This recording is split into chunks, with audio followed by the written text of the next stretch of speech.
Bismillahirrahmanirrahim. Assalamualaikum warahmatullahi wabarakatuh. Alhamdulillahirabbil alamin wassalatu wassalamu ala al-mab'uthi rahmatan lil alamin nabiyina Muhammadin wa ala alihi wa sahbihi ajma'in wa man tabi'ahum bi ihsanin ila yaumiddin. Fa as'alullaha 'azza wa jalla an yafqihana fid din wa an yu'allimana ma yanfa'una وأن ينفعنا بما علمنا وأن يزيدنا علما نافعا وعملا صالحا إنه ولي ذلك والقادر عليه. اللهم آت نفوسنا تقواها وزكيها أنت خير من زكاها أنت وليها ومولاها.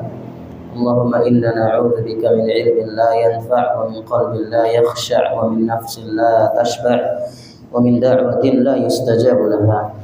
Kita bersyukur kepada Allah Subhanahu wa taala pada kesempatan malam hari ini dapat melanjutkan bertafakuh fi din kita, mempelajari, memperdalam ilmu agama Allah Subhanahu wa taala. Dan kita akan melanjutkan mempelajari akidah Islamiyah. Kita membahas arkanul iman dan kita masih pada bab al-iman bir rusul. Beriman kepada para rasul. Kita masuk ke dalam poin yang ketujuh, al-dhabitus sabi'. Poin yang ketujuh berkaitan dengan konsekuensi keimanan kita kepada Nabi Muhammad sallallahu alaihi wasallam. Setelah sebelumnya kita telah menyelesaikan poin berkaitan dengan asharu khasaisil anbiya tis'ah. Kekhususan bagi para nabi yang paling masyhur ada 9. Kita ulangi sebentar min babil murajaah. Sembari murajaah sebentar. Yang pertama al-wahyu. Jadi para nabi dan para rasul dikhususkan mendapatkan wahyu. Ya. Untuk selain nabi dan rasul tidak mendapatkan wahyu. Adapun para orang-orang yang saleh mungkin saja mendapatkan ilham, tapi itu bukan wahyu yang diterima oleh para nabi dan para rasul. Seperti yang diterima oleh ibunda Nabi Musa alaihissalam tatkala Allah mengilhamkan kepadanya untuk mengalirkan atau menghanyutkan Nabi Musa di atas keranjangnya di Sungai Nil. Wa auhayna ila ummi Musa. Kami wahyukan kepada ibunya Nabi Musa, maksudnya diilhamkan, bukan wahyu yang Allah karuniakan kepada para nabi dan para rasul.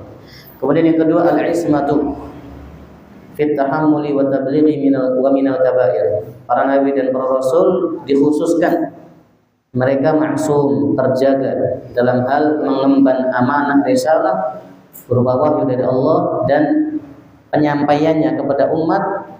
Jadi semua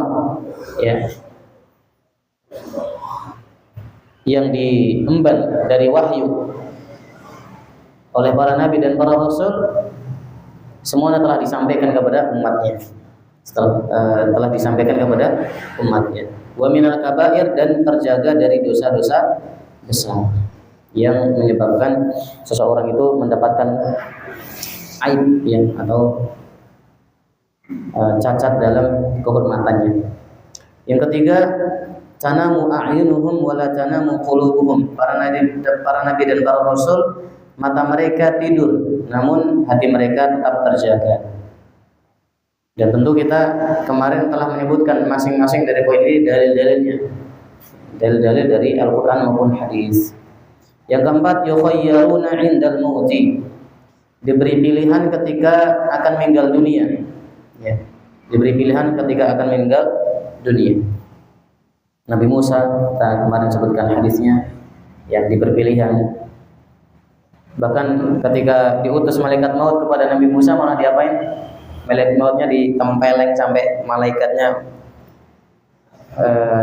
keluar matanya, jatuh matanya. Kemudian dikembalikan oleh Allah dan seterusnya, kemarin sudah kita sebutkan kisahnya. Yang kelima, ilam yuqbal nabiyyun qattu hatta yara maq'adahu minal jannah. Tidak ada satu nabi pun yang meninggal dunia kecuali telah diperlihatkan tempatnya nanti di surga. Sudah dikasih tahu. Bahkan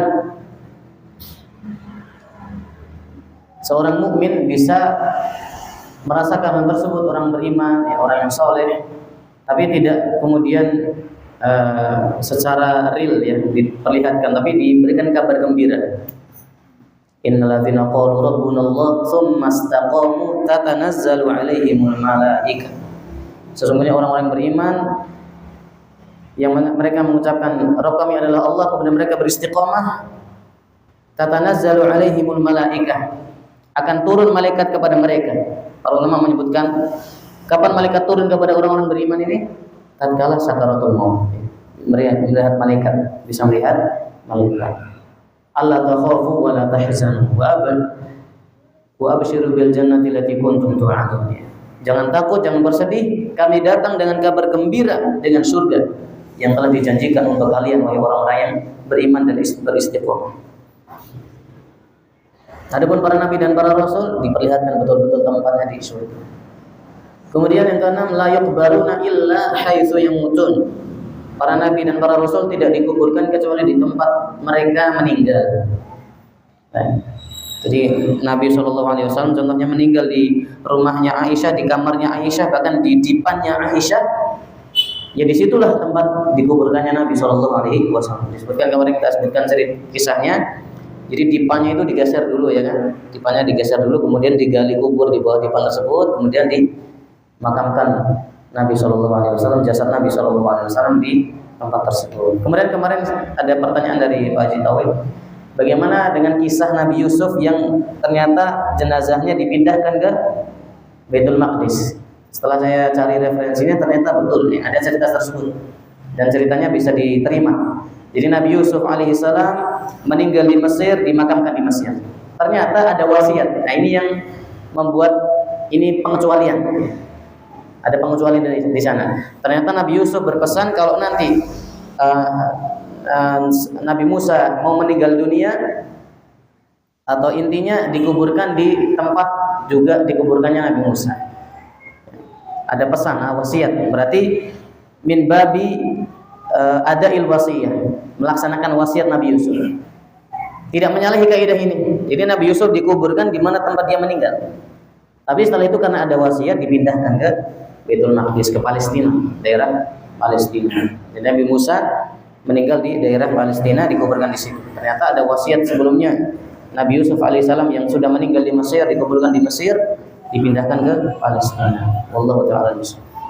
Kemudian poin yang ketujuh, la taqulul ardu ajsadahum. Bumi tidak menelan jasad mereka, para nabi dan para rasul. Bahkan terkadang orang-orang biasa pun bukan nabi dan para rasul, bukan nabi bukan rasul, masih utuh jasadnya, ya kan? Ahlul Quran misalkan, orang-orang yang mati syahid dan seterusnya, insyaallah. Apalagi para nabi dan para rasul. Kemudian hum ahya'un fi quburihim yusallun, mereka tetap hidup ya dan mengerjakan sholat di kuburan mereka. Subhanallah. Kita sebutkan kisahnya kemarin ya. 9, la yuwarrathuna wa ma tarakuhu shadaqah. Mereka tidak meninggalkan warisan dan apa yang mereka tinggalkan menjadi sedekah bagi umatnya atau pengikutnya. Tidak diwariskan kepada ahli waris. Baik, sekarang kita masuk ke dalam poin khusus berkaitan dengan keimanan kita kepada Nabi Muhammad SAW. Kalau tadi poin-poin di atas itu berkaitan dengan para nabi dan para rasul secara umum. Ya, sekarang khusus terhadap kerasulan Nabi Muhammad SAW.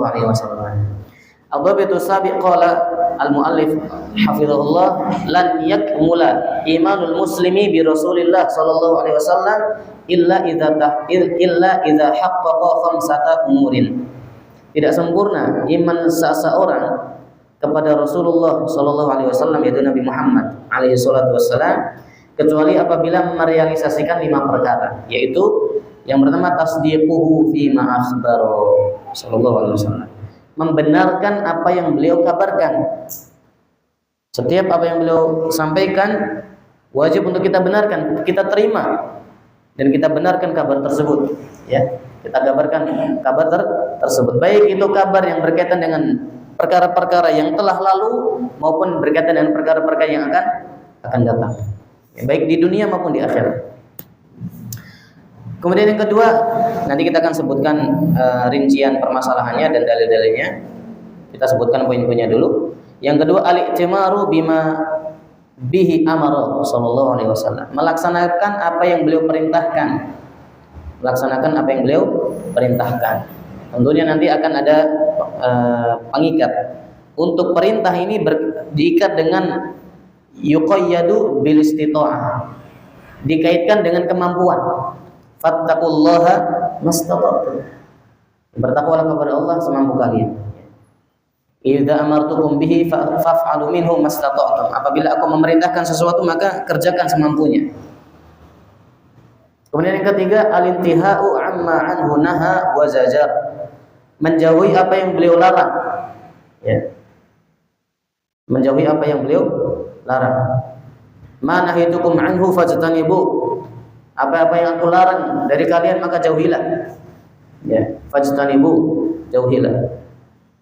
Kemudian yang keempat, at-tashabbuhu bihi zahiran wa batinan, menyerupai atau menyontoh beliau secara zahir dan batin. Kemudian yang kelima, as-salatu alaihi inda dzikrihi sallallahu alaihi wasallam, bersolawat kepada beliau sallallahu alaihi wasallam saat disebut nama beliau sallallahu alaihi wasallam. Maka disebutkan Rasulullah, panjenengan juga ikut salawat sallallahu alaihi wasallam. Nabi Muhammad sallallahu alaihi wasallam. Nah, ini adalah 5 perkara yang wajib, ya. Ada poin-poin yang wajib, ada poin-poin yang sunnah. Disebutkan oleh Syekh Khalid Al-Juhani tatkala menjelaskan poin-poin ini,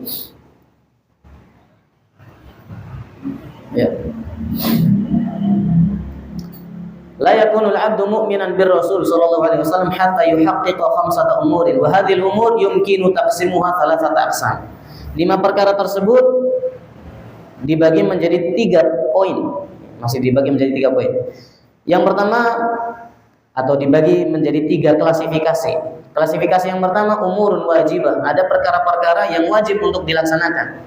Kalau tidak dilaksanakan maka bisa jadi ya, dia terhitung memaksiati Nabi Shallallahu Alaihi Wasallam dan menyebabkan dia bisa terancam dengan api neraka atau tidak masuk surga, tidak masuk surga. Kata Nabi Alaihi Wasallam, "Kullu ummati yadkhuluna al-jannah."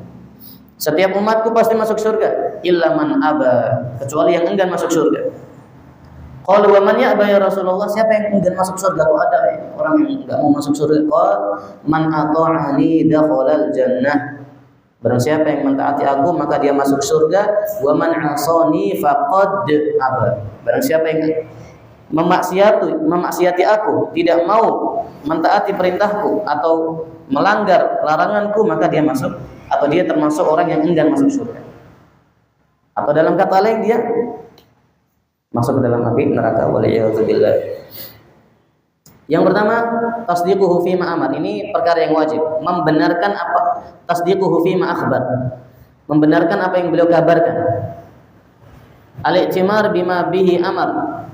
Melaksanakan apa yang beliau perintahkan. Kemudian al-intiha amma anhu naha wa zajar. Menjauhi apa yang beliau larang. Ini 3 poin ini berarti masuk ke dalam perkara-perkara yang wajib untuk dilaksanakan apabila ingin meraih keberuntungan, kebahagiaan di akhirat, masuk surga langsung. Baik. Kemudian yang kedua, klasifikasi yang kedua, umurun mustahabbah. Ada perkara yang dianjurkan, tidak sampai derajat yang wajib. Yaitu as-salatu alaihi inda dzikrihi. Bersolawat atas beliau sallallahu alaihi wasallam tatkala nama beliau disebutkan. Walaupun para ulama nanti menjelaskan tetap seorang itu wajib untuk bersolawat kepada Nabi sallallahu alaihi wasallam. Dalilnya Allah Subhanahu wa taala berfirman, "Innallaha wa malaikatahu yusholluna 'alan nabi," sering dibaca di salat Jumat. Ya ayyuhalladzina amanu shallu 'alaihi wa sallimu taslima. Redaksinya perintah. Ya ayyuhalladzina amanu shallu 'alaihi. Wahai orang beriman, bersolawatlah. Ada perintah di sana, berarti asal dari perintah adalah lil wujub. Al aslu fil amri lil wujub. Kalau ada perintah dalam Al-Quran maupun hadis, pada asalnya kaidahnya diambil wajib dulu. Kecuali ada dalil yang lain yang menjelaskan bahwasanya perintah tersebut hanya sekedar anjuran, tidak sampai derajat wajib. Nah, kemudian yang ketiga, klasifikasi yang ketiga, umurun minha wajibun wa minha mustahab. Ada 1 poin di sini masih terbagi lagi, yaitu atasyabbuhu bihi zahiran wa batinan, menyerupai beliau, mencontoh beliau secara zahir dan batin. Ini diklasifikasikan. Ada yang termasuk perkara-perkara wajib, ada yang masuk ke dalam kategori yang sunnah atau mustahab, dianjurkan. Jadi menyerupai, mencontoh beliau, ada yang kategori wajib, ada yang kategori mustahab, yaitu dianjurkan atau disunnahkan. Contohnya di sini Syekh menjelaskan fatasyabuhu bihi sallallahu alaihi wasallam fil fara'id kas-shalah was-shiyam wal haji wa nahwihi wajibun. Menyontoh beliau dalam perkara-perkara melaksanakan kewajiban-kewajiban. Contohnya seperti sholat. Wajib mencontoh beliau. Maksud mencontoh beliau tidak mendatangkan perkara-perkara yang diada-adakan selain contoh dari beliau. Man ahdatsa fi amrina hadza ma laysa minhu fa huwa raddun. Berarti siapa yang mengadakan perkara yang baru bukan berasal dari ajaran kami, maka perkara tersebut tertolak. Wasiyam, dan juga puasa, wal haji, dan perkara haji. Khudhu anni manasikakum, ambillah dariku manasik kalian. Kalau mau berhaji, mau berumrah, ikuti manasik yang dilaksanakan oleh Nabi sallallahu alaihi wasallam dan yang lain sebagainya. Wa tashabbuhu bihi fil adab.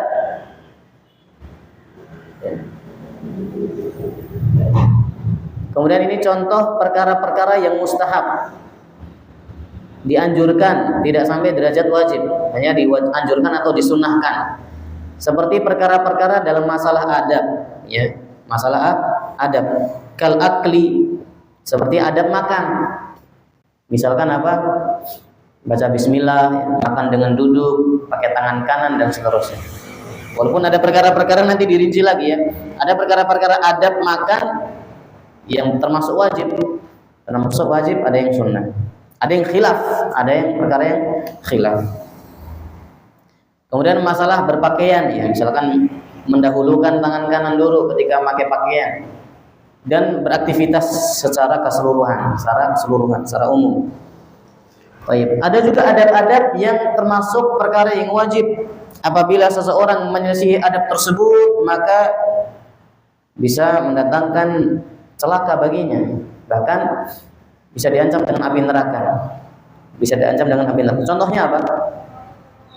Perkara-perkara berkaitan dengan adab, pada asalnya mustahab, pada asalnya dianjurkan, tidak sampai wajib. Tapi ada perkara-perkara ya berkaitan dengan adab, apabila diselisihi maka bisa mendatangkan bahaya. Contohnya apa, Pak? Walaupun nanti juga ada korelasinya dengan larangannya. Contohnya adalah mengganggu tetangga misalnya. Membuat tetangga ini tidak nyaman atau ininya mengganggu tetangga. Nabi SAW bersabda, "Wallahi la yu'min, wallahi la yu'min, wallahi la yu'min." Demi Allah tidak beriman, demi Allah tidak beriman, demi Allah tidak beriman. 3 kali beliau menyampaikan. Man huwa ya Rasulullah, dikatakan siapa itu? Kok sampai sumpah 3 kali tidak beriman? Kata Nabi SAW, man la ya'manu jaruhu bawa'iqahu. Orang yang tetangganya tidak aman dari gangguannya. Ganggu tetangga dengan lisan maupun dengan perbuatannya. Maka ini berkaitan dengan adab bertetangga, sosial masyarakat. Tapi ternyata bisa mengakibatkan apabila tidak diperhatikan dengan baik, bisa mengakibatkan dirinya celaka. Tidak beriman berarti masuk surga atau masuk neraka, Pak? Masuk neraka, tidak beriman, ya kan? Walaupun tidak kekal dalam api neraka, tetapi para ulama menyampaikan ya ini termasuk dosa yang bisa membahayakan seseorang. Baik, kita akan masuk ke dalam syarahnya atau penjelasannya secara poin demi poin. Yang pertama tadi tasdiquhu fi ma akhbar, membenarkan apa yang beliau kabarkan. Membenarkan apa yang beliau kabarkan. Nabi Allah Subhanahu wa taala berfirman, "Wa ma yantiqu 'anil hawa in huwa illa wahyun yuha." An-Najm 3 sampai 4. Tidaklah Nabi Muhammad itu berkata dengan hawa nafsunya, akan tetapi itu adalah wahyu yang diwahyukan. Kemudian di surah Al-Ahzab ayat 22. Di surah Al-Ahzab ayat 22.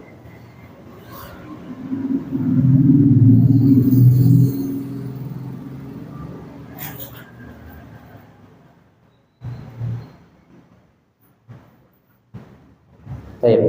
Ini kisah berkaitan dengan ini sinyalnya enggak ada. Kadang putus-putus sinyalnya.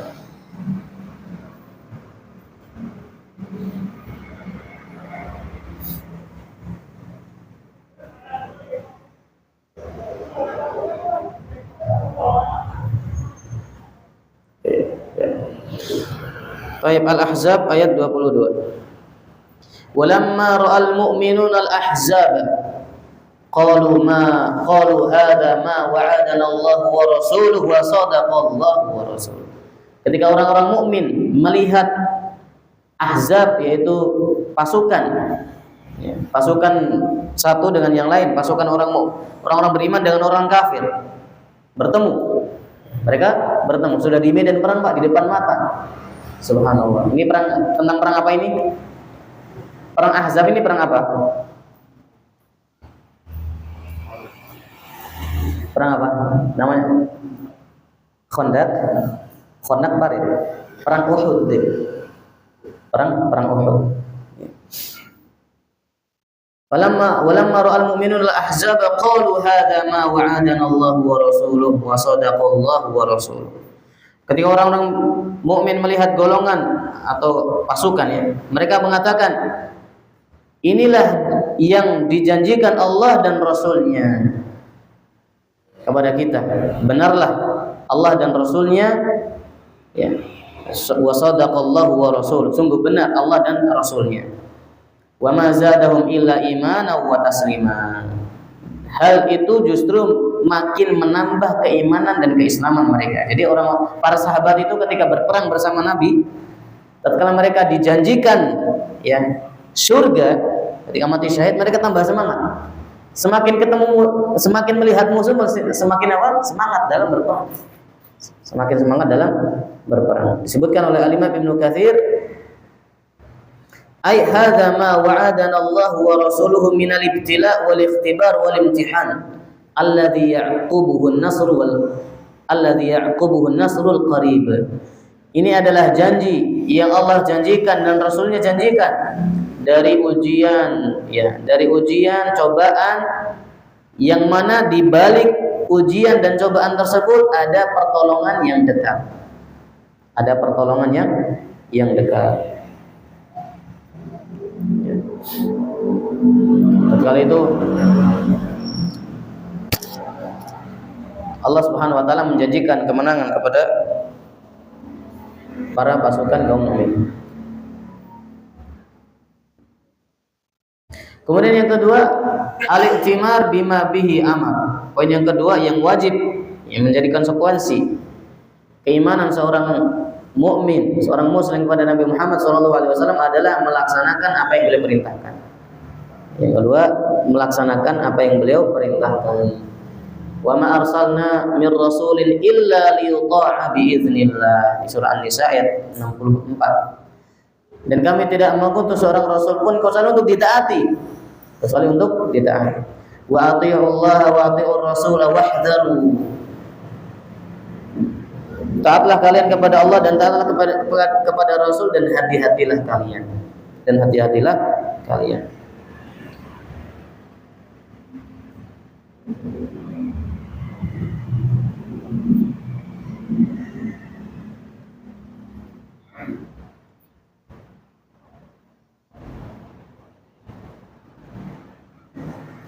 Tapi yang tadi kita sampaikan melaksanakan perintah dari Rasulullah SAW ini diikat dengan istita'ah. Diikat dengan apa? Istita'ah, kemampuan sesuai dengan kemampuan masing-masing. Shalli qa'iman fa in lam tastati' fa qa'idan wa in lam tastati' fa ala jambi. Kata Nabi SAW dalam perkara salat. Salatlah kalian dalam keadaan berdiri, kalau enggak mampu dalam keadaan duduk, kalau enggak mampu berbaring. Ini berarti berkaitan dengan kemampuan, berkaitan dengan kemampuan. Dalam sebuah hadis Nabi SAW bersabda, yang tadi kita sebutkan juga, idza amartukum bi amrin fa'tu minhu mastata'tum. Apabila aku memerintahkan kepada kalian dengan suatu perkara, maka kerjakanlah perkara tersebut fa'tu minhu mastata'tum, semampu kalian. Muttafaqun alaih, hadis riwayat Al-Bukhari dan Muslim.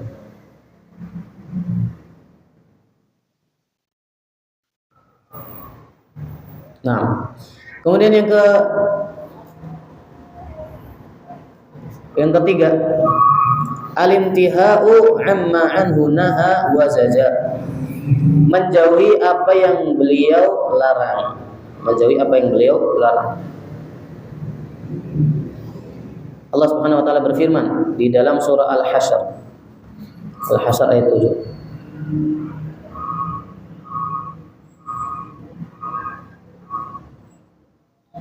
Allah Subhanahu wa taala berfirman, "Ma afa Allahu ala rasulih min ahli al-qura falillahi wa lirrasuli wa lidzil qurba wal yatama wal masakin wa binis sabil.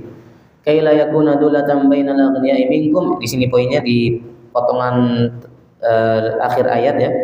"Wa ma atakumur rasulu fakhudhuhu wa ma nahakum anhu fantahu." Apa-apa yang diberikan Rasul kepadamu terimalah. Maksudnya apa yang Rasulullah perintahkan maka laksanakan, dan apa yang dilarang bagimu maka tinggalkanlah. apa yang Rasulullah larang atas kalian, maka jauhilah, tinggalkanlah perkara tersebut. Dalil ini dijadikan oleh Abdullah bin Mas'ud radhiyallahu anhu berdalil. Suatu hari Abdullah bin Mas'ud berkata, la'anallahu al-washimat wal mustawshimat wan namisat wal mutanammisat, ya, dan seterusnya.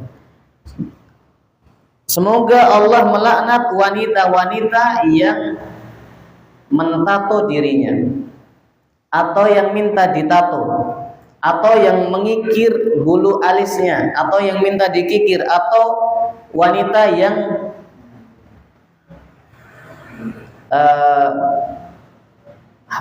mengikir giginya supaya terlihat cantik. Intinya mengubah ciptaan Allah Subhanahu wa taala.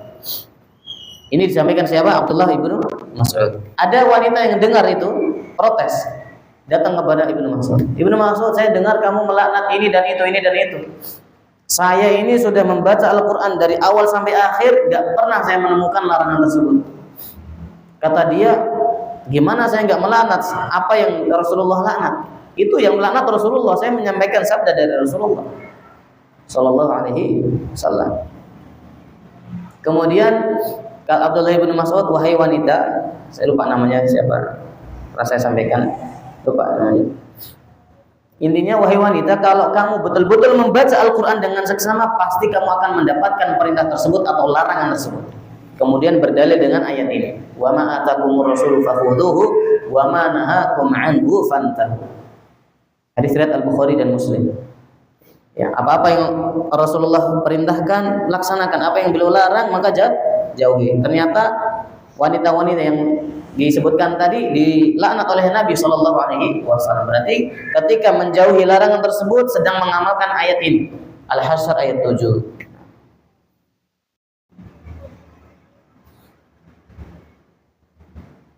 Kemudian dalam hadis yang lain, muttafaqun alaih juga, Nabi Shallallahu Alaihi Wasallam bersabda, "Da'uni ma taraktukum." Biarkan ya, saya apa-apa yang saya tinggalkan kepada kalian. Innama ahlaka man kana qablakum bisu'alihim wa ikhtilafihim 'ala anbiya'ihim. Sesungguhnya perkara yang membinasakan orang-orang sebelum kalian adalah kebanyakan bertanya. Banyak bertanya perkara-perkara yang tidak bermanfaat dan banyak menyelisihi para nabi mereka. Fa idza nahitukum 'an syai'in fajtanibu. Apabila aku melarang dari sesuatu maka jauhilah. Dan apabila aku melarang atau aku memerintahkan terhadap sesuatu maka kerjakanlah semampu kalian. Tapi perkara yang selanjutnya sudah Isya ya? Tidak sudah, belum. 2 menit lagi. Kemudian perkara selanjutnya at-tashabbuhu bihi zahiran wa batinan. Menyerupai atau menyentuh beliau secara zahir dan batin. Ya, mengikuti ajaran beliau. Secara batin yaitu sifat-sifat beliau dari akhlak-akhlak yang mulia. Beliau itu Nabi Shallallahu Alaihi Wasallam lemah lembut, ya. Tidak berkata kasar.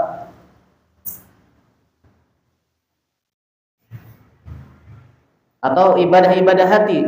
Di sini disebutkan oleh Syekh min a'malil qulub kal khaufi wal mahabbati wal inabah dan seterusnya. Berhias diri dengan akhlak yang mulia, dengan ibadah-ibadah hati yang sangat agung berupa rasa takut, rasa cinta kepada Allah dan Rasulnya, rasa harap dan yang lainnya. Allah Subhanahu wa taala berfirman, laqad kana lakum fi Rasulillahi uswatun hasanah liman kana yarjullaha wal yawmal akhir wa dzakarallaha katsiran. Sungguh pada diri Rasulullah terdapat suri tauladan yang indah, yang baik untuk kalian. Tapi siapa yang bisa menyontoh Nabi Shallallahu Alaihi Wasallam? Tidak semua orang. Siapa itu yang bisa menyontoh Nabi Shallallahu Alaihi Wasallam? Disebutkan di ayat ini di surah Al-Ahzab ayat 21.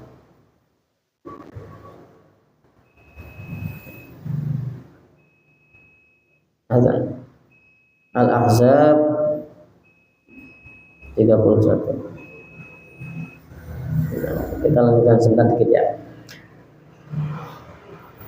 30 berapa ya? 30 berapa Pak Sarman? 21 kok 31. 21. Ya. Sungguh pada dari Rasulullah terdapat suri tauladan yang indah bagimu, yaitu bagi orang yang mengharap rahmat Allah dan hari kiamat, hari akhir, serta banyak berzikir mengingat Allah Subhanahu wa taala. Jadi orang yang bisa menyontoh Rasulullah itu enggak sembarang orang. Bukan orang yang lalai di jalan sana, tapi orang-orang yang yarjullah, mengharap rahmat Allah, wal yaumil akhir, mengharap hari akhir, pahala di hari akhir, dan banyak mengingat Allah Subhanahu wa taala. Jadi komentari ayat ini oleh Al-Imam Ibnu Katsir, hadhil ayatul karimatu aslun kabirun fi ta'assi bi Rasulillah sallallahu alaihi wasallam fi aqwalihi wa af'alihi wa ahwalihi. Ayat ini adalah pokok ayat yang besar, menjadi landasan, menjadi pondasi dalam perintah untuk mentaati atau menyontoh Nabi sallallahu alaihi wasallam, meneladani Nabi sallallahu alaihi wasallam fi aqwalihi, dalam ucapan beliau, wa af'alihi, dalam perbuatan beliau, wa ahwalihi, dan keadaan beliau. Allah Subhanahu wa taala menurunkan perintah, menurunkan surat yang disebut dengan ayatul imtihan, ayat ujian bagi orang-orang munafik di surah Ali Imran ayat 31. Ali Imran ayat 31. Catat ini, kalau ada sebut ayat dicatat ya. Nama, paling tidak nama suratnya dan ayatnya. Nanti dibuka mushaf di rumah. Ini namanya ayatul imtihan, ayat ujian untuk orang-orang munafik. Qul in kuntum tuhibbunallaha fattabi'uni. Wahai Muhammad, katakan kepada orang-orang munafik, apabila kalian mencintai Allah, maka ikutilah aku, fattabi'uni yuhibbukumullah wa yaghfir lakum dzunubakum. Kalau kalian mengikuti aku, niscaya Allah akan mencintai kalian dan mengampuni dosa-dosa kalian. Wallahu ghafurur rahim. Dan Allah Maha Pengampun lagi Maha Penyayang. Yang terakhir adalah bersalawat ketika nama beliau disebutkan. As-salatu alaihi inda dzikrihi. Nabi sallallahu alaihi wasallam bersabda, tadi sudah kita sebutkan ayatnya di surah Al-Ahzab itu, innallaha wa malaikatahu yusholluna 'alan nabiy ya ayyuhalladzina amanu shallu 'alaihi wa sallimu taslima. Man shalla 'alayya salatan sallallahu 'alaihi biha asyran. Barang siapa yang bersalawat atasku satu kali, maka Allah bersalawat kepadanya berapa kali? 10 kali. Maka jangan lupa salawatan. Jangan lupa salawatan, Pak. Baca salawat. Allahumma shalli wa sallim ala nabiyyina Muhammad. Allahumma shalli wa sallim ala nabiyyina Muhammad. Jangan sampai ya kita mengingkari salawatan yang pakai tabuh-tabuhan itu. Kita ingkari dengan ingkar yang sangat keras, ya kan? Tapi kita sendiri jarang salawatan, Pak. Iya atau tidak? Coba Pak, sehari atau dalam satu hari, paling tidak hari Jumat ya. Atau paling tidak coba kalau longgar Pak, salawat 100 kali dalam satu majelis. Jarang sekali kita, jarang sekali salawat. Ya tadi Pak, jujur Pak. Coba, dicoba. Ada zikir juga yang jarang kita laksanakan. Apa itu? Tahlilan. Jarang kita melaksanakan tahlilan. Baca la ilaha illallah. Jarang sekali. Kita mengingkari tahlilan yang dalam tanda kutip dikonsep secara bid'ah, memperingati kematian dan seterusnya. Tapi kita sendiri juga jarang baca la ilaha illallah. Ya atau tidak Pak? Padahal singkat Pak Asar, 2 menit, 3 menit. Beberapa hari yang lalu saya nyoba, tak meniti betul-betul, saya lihat jam itu. La ilaha illallah, la ilaha illallah. Cuman 2 menit, maksimal 2 menit setengah. Tapi kita jarang la ilaha illallah. Padahal Nabi SAW mengatakan, jadidu imanakum, perbaharui iman kalian. Kaifa nujaddidu imanana ya Rasulullah? Gimana cara kita memperbaharui iman kita ya Rasulullah? Para sahabat bertanya. Aksiru min qawli la ilaha illallah, kata Nabi SAW. Perbanyak ucapan la ilaha illallah. Perbanyak ucapan la ilaha illallah. Dan kita jarang mengucapkan la ilaha illallah dan jarang berzikir la ilaha illallah. Perbanyak. Selain kita mengkaji tauhid, kita kaji kitab tauhid, ya, kita juga zikir la ilaha illallah.